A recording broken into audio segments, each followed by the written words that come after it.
Speech by 10th class రాజు. కమాన్ మా speech. అంటే అంటే దేని గురించి సార్? ఇండిపెండెన్స్ విధవ.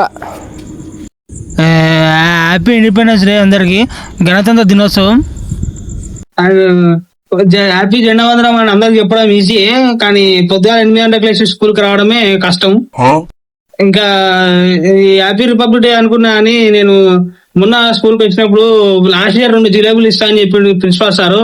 ఒకటే ఇచ్చిండు సారు, మళ్ళా ఇవ్వలేదు. ఈసారి 2 తీసుకుందామని వచ్చిన.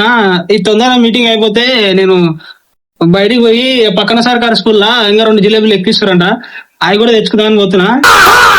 ఏమంటే 2 వస్తాంటారు రండి, కానీ అలాగ మాత్రం ఏమి నేను వీడు హ్యాపీ రిపబ్లిక్ డే జెండా వందనం అని అందరికి చెప్తున్నా. ఇది మనం అందరూ తెలుసు, కానీ జై ప్రిన్సిపాల్ సార్, జై రిపబ్లిక్ డే. అండ్ మనం బయట ఆటోలు కూడా పోయినాయి, మొన్న ఆటోలు వస్తున్నాయి, రోడ్డు మీదకి వెళ్ళి ఆటోలు పోయినాయి ఫాస్ట్ గా. ఒకటి నా మీదకెళ్ళి వచ్చి జర్రజలు ఇట్లా గుద్దుతుండే, ఆయన పక్కన జరిగిన. దాని తర్వాత ఏమైందంటే సార్, జై ప్రిన్సిపాల్ సార్ అండ్ జై republic day of the year, జై ఇండిపెండెన్స్ డే. అండ్ ఇప్పుడు మనం చాక్లెట్లు ఇస్తా అన్నాడు సార్, కానీ మిక్సర్ బోట్లం ఇవ్వలే, కానీ ఇస్తాడు తెలియదు. అప్పటి నుంచి అదే ఆలోచిస్తున్నాను నేను.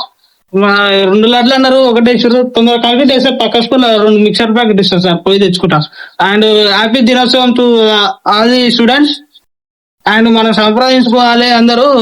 జియో నంబర్ పనిచేస్తలేదు, అప్పుడప్పుడు ఎయిర్టెల్ సిమ్ కూడా తీసుకుంటున్నా. అది ఎయిర్టెల్ 2 రోజుల కన్నా ఎక్కువ రీఛార్జ్ చేస్తే బ్లాక్ అయిపోతుంది అది.